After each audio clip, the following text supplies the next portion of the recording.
How to take a photo using FaceApp camera. Want to snap a fresh photo right inside FaceApp? Here's how to use the built-in FaceApp camera. First, open the FaceApp app on your phone.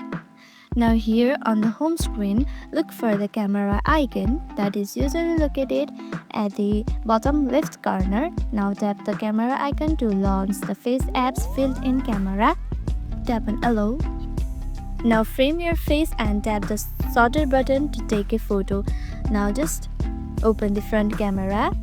Once you open the front camera, frame your face and just tap on this shutter button right here to take a photo. Now once the photo is captured like this, click on use photo.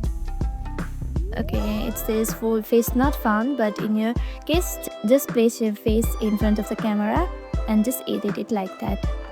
Now once you click the photo, go to editor and you can edit and apply filters from here. And that's how easy it is to take a photo using the FaceApp camera. And if this helped, hit that like button and subscribe for more tips. Thank you for watching.